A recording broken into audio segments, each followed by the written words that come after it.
Before we get into today's episode, I just want to take a moment to say thank you to everyone listening around the world. It still genuinely amazes me how far this show has reached. So a few shout outs this week to Daniel listening in Bristol, Megan in Liverpool, Aaron tuning in from Birmingham, Chloe in Sheffield, Ryan in Vancouver, and Layla listening in Dubai. I've also seen messages come through from Ethan in Melbourne, Sophia in Lisbon, Marcus in Johannesburg, and Ben listening in from Belfast. Which is incredible. Thank you all so much. If you're listening right now, wherever you are, let me know. I always love seeing how global this community has become. You can find us on all the socials. Just look for What They Hide Pod. And if you're enjoying the show, please don't forget to follow, leave a review, and share the episode. It really helps more people discover the podcast. Now, this is part 2 of a 3-part series. In part 1, we looked at how Jimmy Savile built a life that gave him access, how he became trusted, and how he moved through institutions without question. In this episode, we move into something far more difficult. This episode contains discussion of abuse, exploitation, and institutional failure. Some themes may be distressing, particularly as they relate to vulnerable individuals. Listener's discretion is strongly advised. Alright, let's crack on with the show.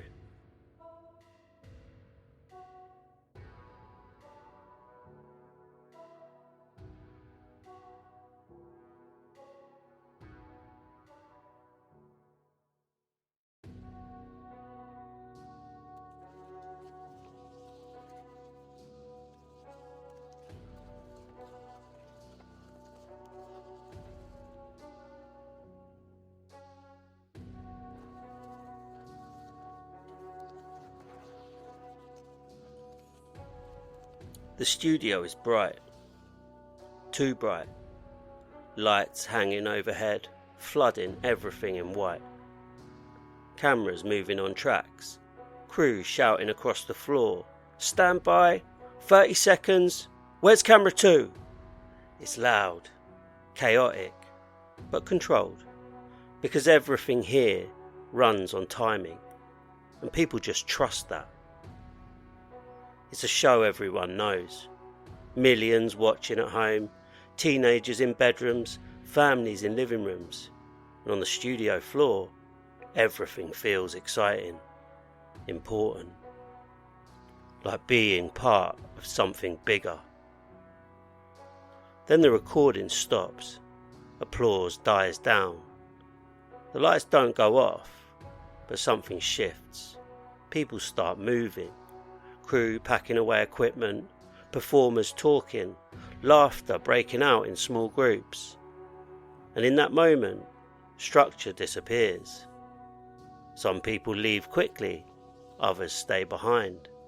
Not because they have to, but because they've been asked to. Just wait here a second, won't be long. Casual. Nothing about it feels unusual.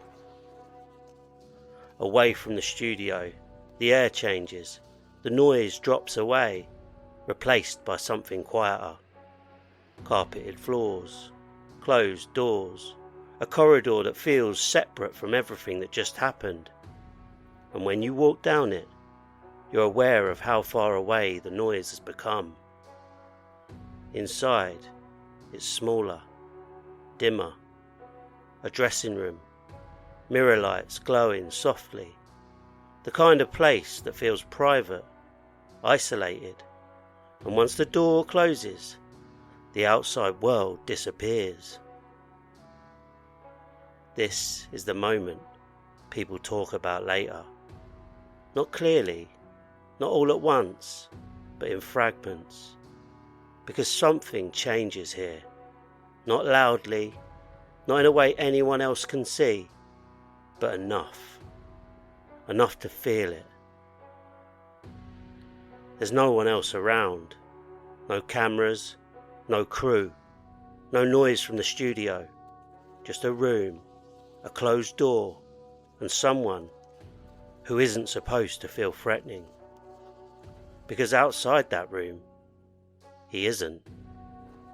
Outside that room, he's familiar, recognised, trusted. And that's the part that stays with people. Not what happens next, but the moment they realise this isn't what they expected, that something is wrong, that the situation has changed without warning. And there's no clear way out of that moment, no script, no understanding of what to do next, just a feeling, a sudden quiet understanding that they are alone, in a place they weren't meant to be alone. And just beyond the walls, everything continues. People laughing, equipment moving, a show wrapping up, normal life, close enough to hear, but too far to reach. And then the door opens, noise returns, voices, movement, everything continues exactly as it was, as if nothing has happened. And that is what made it possible. Not something hidden far away, not something buried, but something that existed right next to normal life, separated only by a door. For years, moments like this happened in different places, to different people, connected by one thing: a man who was trusted, in spaces where no one thought to question him. And the hardest part to understand is that for a long time, no one stopped it. Because in this story, the danger wasn't hidden, it was familiar, and that's what made it invisible.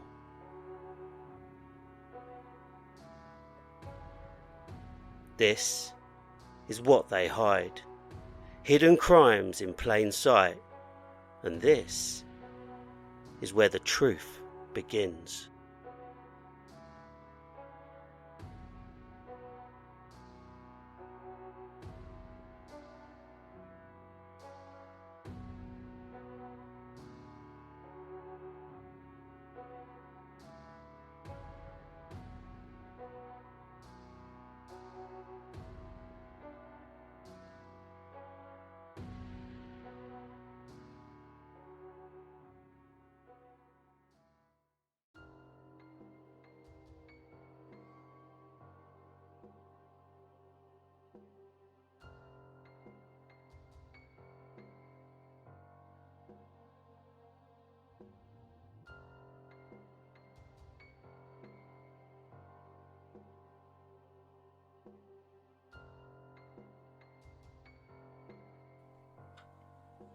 If this had only happened once, there would be a beginning, a middle, an end. Something you could point to, something you could contain, something you could explain. But this story doesn't work like that, because it doesn't begin and then end. It repeats. A young person stands just off the studio floor. Lights still warm overhead. The energy of the show hasn't fully faded yet. People are laughing, talking, moving around them, and everything feels normal, exciting even, because this is television. A place most people never get to see from the inside. Then a voice, familiar, recognisable, the kind of voice you don't question, because you've heard it before, seen it before, trusted it, without ever realising you were doing it. Stay behind a moment. Not loud, not forceful, just enough. There's a pause, not a long one, just a second, because there's no reason to say no. Nothing about the moment feels wrong, so they say. And that is how it begins. The noise fades as they walk, not suddenly, gradually, voices becoming quieter, music becoming distant, until all that's left is the sound of footsteps and the feeling of being somewhere slightly separate. The corridor is quieter. Carpet underfoot, closed doors, a space that feels removed from everything else. Not far away, but far enough. Inside it's different, smaller, still, the kind of quiet that makes you aware of it, the kind that doesn't exist on the studio floor. And for a moment, nothing feels wrong. Then something changes. Not visibly, not in a way anyone else could see, but enough to feel it. A pause that lasts slightly too long, a silence that wasn't there before. And in that moment, something becomes clear. Not fully, not logically, but instinctively. This isn't what was expected. It doesn't arrive all at once. It builds piece by piece. A shift in tone, a shift in presence, a shift in understanding. And suddenly, the situation feels different. And just beyond the walls, everything continues. People are still laughing, still working, still moving through their day. Close enough to hear, but too far to interrupt. Then, it's over. The door opens, the noise returns, the world resets, and everything looks exactly the same, as if nothing changed. And somewhere, another person stands in another room, another day, another situation that begins the same way. Recognition, familiarity, trust, the same voice, the same tone, the same casual invitation. And this is where it becomes something else. Because one moment is just a moment. Two can be coincidence. But when it happens again and again and again, across different places, across different people, all describing the same sequence, it stops being random. Recognition, approach, separation, realization, return to normal. The same structure every time. And between those moments, silence. Not because nothing happened, but because nothing could be easily explained. Nothing could be clearly understood. Nothing could be challenged without certainty. And certainty didn't exist yet. As the years passed, the pattern didn't stop. It continued, expanding, repeating, becoming something far larger than any single moment, but still appearing small. Because each moment was experienced alone, and that's what made it possible.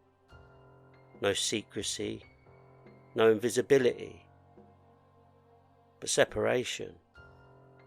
Moments that never connected, voices that never met, experience that stayed isolated until much later. Because the truth of this story is not just what happened, it's how often it happened, how consistently, how predictably, and how, for so long, no one could see it. All at once. Next, the people who noticed, the moments that came close to being something more, and the silence that kept everything exactly where it was.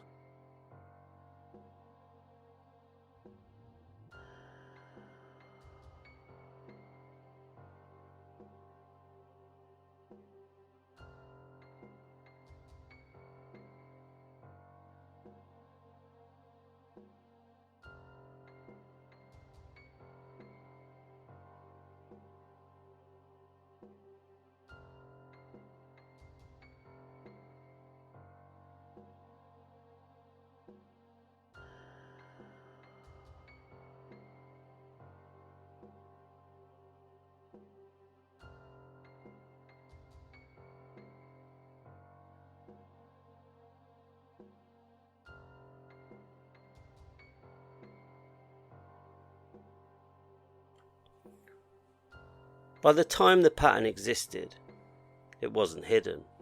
Not completely. It couldn't be. Because patterns leave traces. They leave moments, comments, reactions. And over time, people begin to notice. Not everything was clear. Not everything was understood. But there were moments, people remembering something that didn't sit right. A look, a situation that felt uncomfortable. Something they couldn't fully explain, but couldn't fully ignore either. And those moments didn't happen in isolation. They appeared in different spaces, to different people, connected only by one thing: the same man. At the BBC, hierarchy mattered, position mattered, and understanding where you stood mattered most of all. Because the system was clear.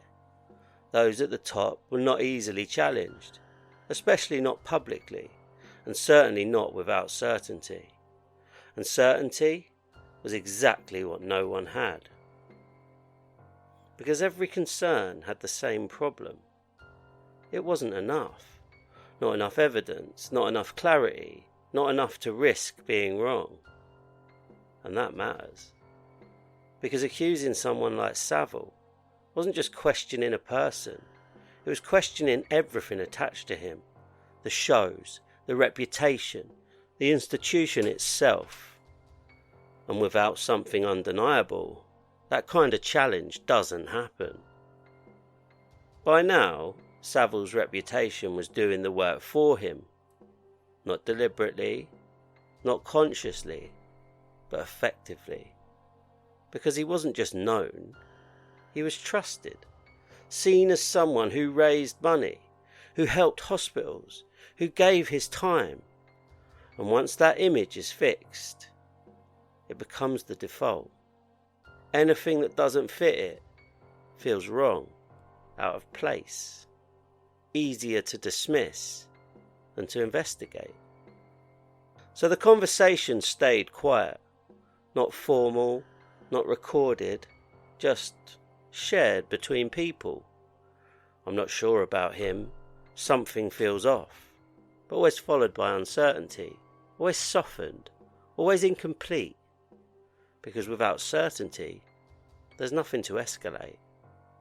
And then there's something harder to define. Not spoken, not written down, but understood. Risk. Because challenging someone in that position doesn't just affect them. It affects you, your role, your place, your future. And when that risk exists, even quietly, it changes how people act, what they say, what they don't say. And it wasn't just one place. The same dynamic existed elsewhere.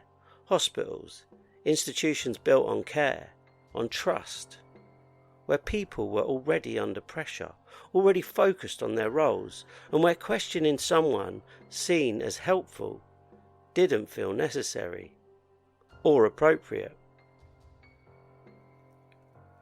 So nothing formal happens, no unified complaint, no single moment that forces everything into the open. Just time passing, the pattern continued, the same structure repeating, and the silence holding it in place. Looking back, it feels impossible that so many moments could exist without becoming something more, without being connected, without stopping it. But at the time, each moment stood alone, separate, incomplete. And that separation is what allowed everything else to continue. Because the truth is, this wasn't just something that went unnoticed. It was something that existed within systems that weren't built to see it. Systems that relied on trust, on hierarchy, on the idea that certain people didn't need to be questioned. And once that belief exists, it becomes the strongest protection of all. Because for years, the pattern was there, the moments were there, the unease was there, and still, nothing stopped it.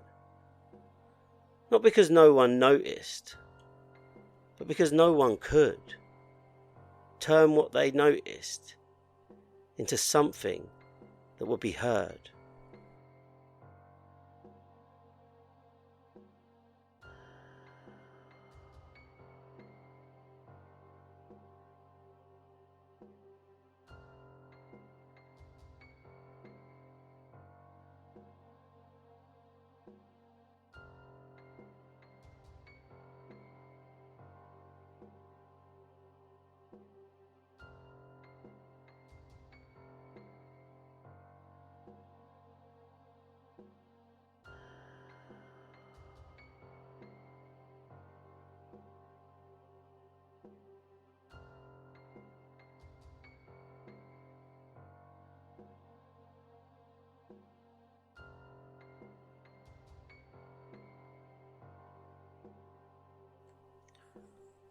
By now, there's a question sitting underneath everything. Not just what happened, but something far more uncomfortable. How did this keep happening for so long? Because the truth is, this wasn't hidden in the way people expect. Not locked away, not buried, not carried out in secret places far from view. It existed. Inside places people trusted. And that's what made it difficult to see. He didn't need to break into these spaces. He didn't need to push past barriers. He didn't need permission because he already had it. He was invited, welcomed, expected. And once you're expected somewhere, no one asks why you're there. At hospitals like Stoke Mandeville Hospital, he was given keys, not symbolic access, real access, the ability to open doors, to move between wards, to enter spaces without needing to ask. And once someone has a key, they don't feel like a visitor anymore. They'll feel like they belong. He could move freely between rooms, between floors, between buildings, at different times of day, without being stopped, without being logged, without anyone asking, "Why are you here?" Because the answer was already assumed. And when he wasn't inside those buildings, he was still close, still present, moving between locations in his own vehicle, a camper van, a space that belonged entirely to him, separate, unconnected to any institution. And that mattered, because it meant he was never tied to one place, never accountable to one system, always able to arrive and leave on his own terms. By now, everything had aligned. Public trust, institutional access, freedom of movement, a reputation that protected him, without anyone needing to say it out loud. Because once someone reaches that position, they don't need to hide. They don't need to avoid attention. They exist inside a structure that makes questioning them unlikely. There were no consistent checks, no system designed to track his movements, no requirement for supervision, because he wasn't seen as someone who needed it. He wasn't staff, but he wasn't treated like an outsider either. He existed somewhere in between, and that space is where control becomes possible. He raised money, visited patients, spoke about helping others, and those things were real. They happened, they were seen, they were reported, and because of that, they became the dominant story. the version people believed, the version that made everything else harder to imagine. It meant that when something didn't feel right, it didn't fit the image. And when something doesn't fit the image, it's easier to dismiss than to confront, because confronting it would mean questioning everything else. And here's the part that's going to stay with you. Not what he did, but what didn't happen. He wasn't interrupted. He wasn't challenged. He wasn't restricted, because no one saw a reason to do those things. It wasn't one person, not one failure, not one moment. It was a system, a series of environments, all operating on the same assumptions: trust, reputation, familiarity. And those assumptions created space. Because by the time anyone might have questioned him, there was nothing obvious enough to force that question, and everything else made it easier not to ask. He didn't get away with it because he was hiding. He got away with it because he was trusted. Next, what happens when the truth finally begins to surface? And why? It took so long.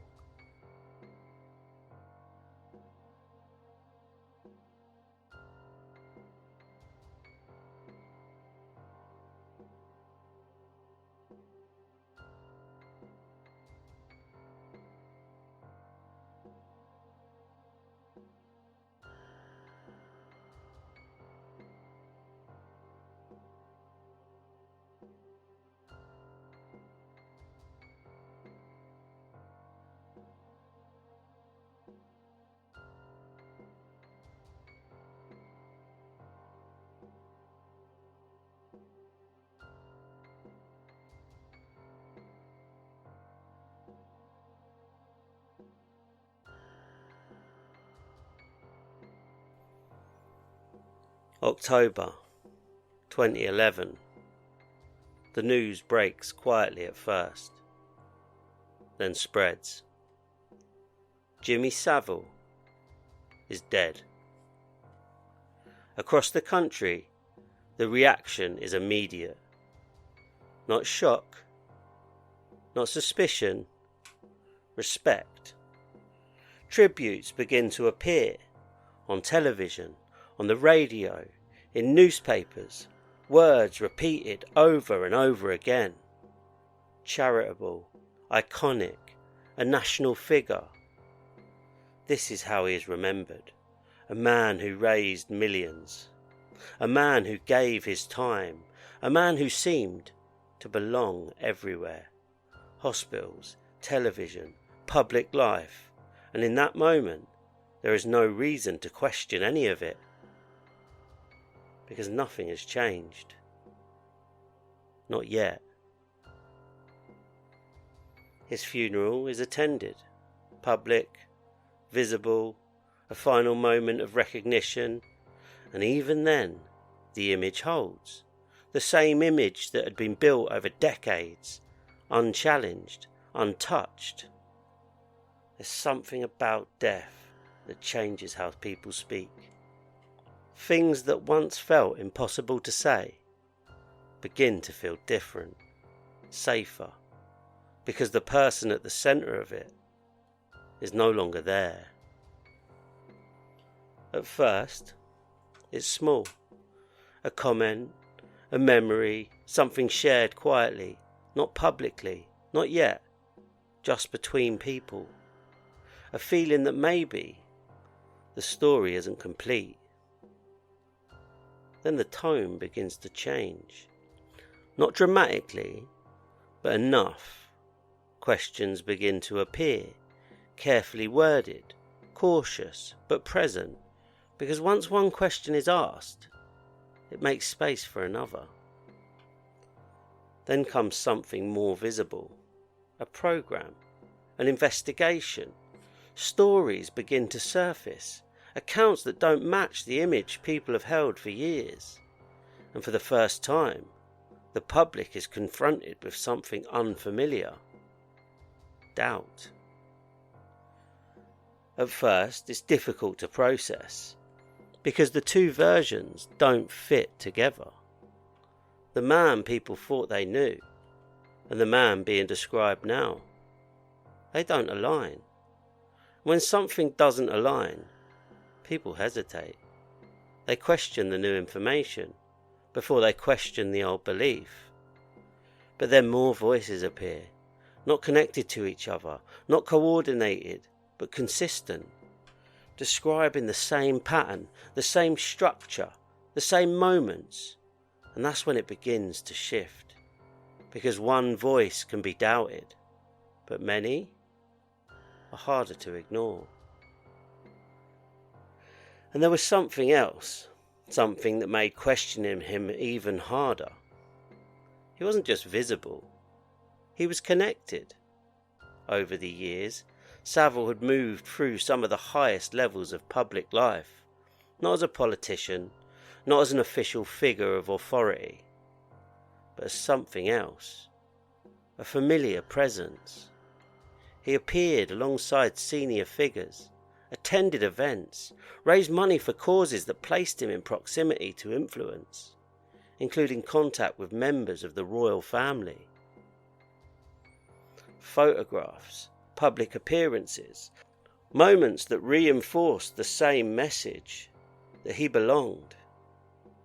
And that kind of proximity matters, because when someone is seen in those circles, it changes how they're perceived. It adds weight to their reputation. It strengthens the assumption that they have been seen, understood, trusted, because people assume that if something was wrong, someone at that level would have noticed. And so the image becomes even stronger. Not just a television figure, not just someone associated with hospitals, but someone who exists at every level, from public spaces to private rooms. And when a person appears everywhere and is accepted everywhere, it becomes harder to imagine that anything is wrong. Because questioning someone like that doesn't just feel difficult, it feels unlikely, unnecessary, almost impossible. And that's how the image holds, even as the first cracks begin to appear. And slowly, the image starts to change, not all at once, but piece by piece. The reputation that once protected him begins to weaken.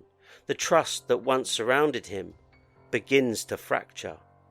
And the questions that were never asked before start to multiply. And this is where it becomes something else entirely, because now people are not just hearing new information, they're looking back at moments, at memories, at things that once felt unclear, but now feel different, more defined, more understandable. And the realization is difficult, because it isn't just about what happened. It's about how long it happened for, how many times, how many places, and how none of it was fully understood at the time. And once that realization sets in, one question becomes impossible to ignore. How? How did this happen for so long? Because now the pattern is visible, the voices are being heard, and the story that once felt complete is starting to come apart, piece by piece. And in the next part of this story, we see what was really there.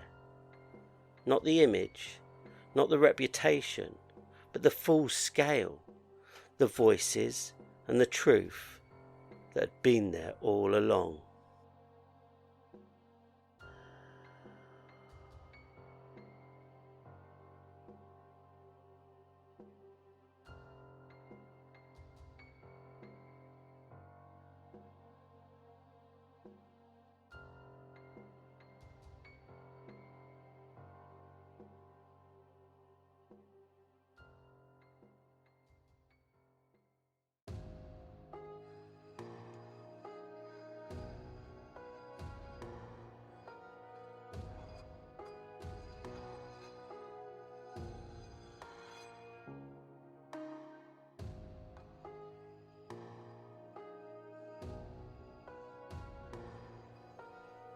By the time the truth began to surface, it didn't arrive all at once. It couldn't. Because what was being uncovered was too large, too complex, too widespread to understand in a single moment. As reports were gathered, as accounts were recorded, as people began to speak, a number started to form. Not estimated, not speculative, documented, hundreds, and then more.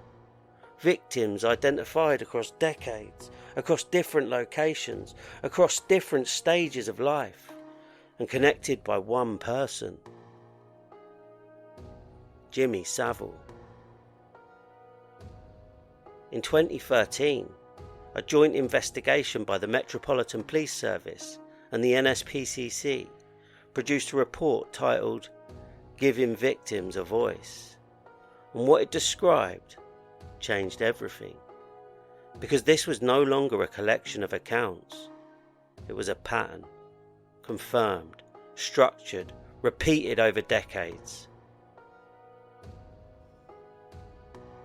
The findings stretched across environments people trusted: television studios, hospitals, institutions, places where vulnerability existed, places where protection was expected. And in each of those places, the same structure appeared, again and again and again. The report made something else clear. This wasn't limited, not by time, not by place, and not by age. Those affected included children, teenagers, adults, people who were vulnerable in different ways, in different environments, at different times, but always within reach. The timeline stretched further than most people expected. Back years, then further into decades, moments separated by time, but identical in structure, which meant something difficult to accept. This didn't begin suddenly, and it didn't stop. As investigations widened, the focus shifted, not just to what happened, but to where it happened and why it was allowed to continue.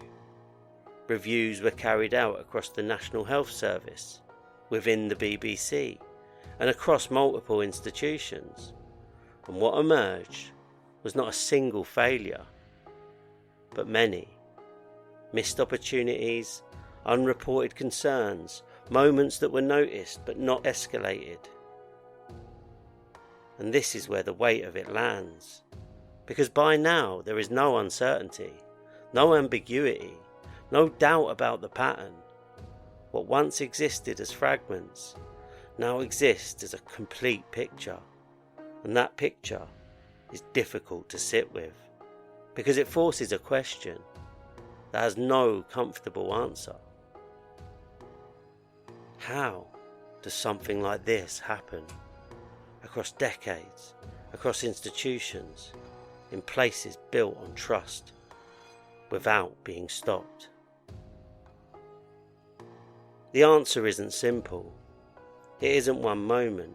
It isn't one person. It's a combination of trust, of reputation, of hierarchy, of silence, all working together to create something that could continue, unchallenged, for far longer than anyone would expect. Because this story is not just about what happened. It's about how it was allowed to happen, how it continued, how it was seen, but never fully understood until it was too late. And in the final part of this story, we ask the question that remains, not just what happened, but what should have happened. Who could have stopped it? And whether anything like this could happen again. This is what they hide. Hidden crimes in plain sight.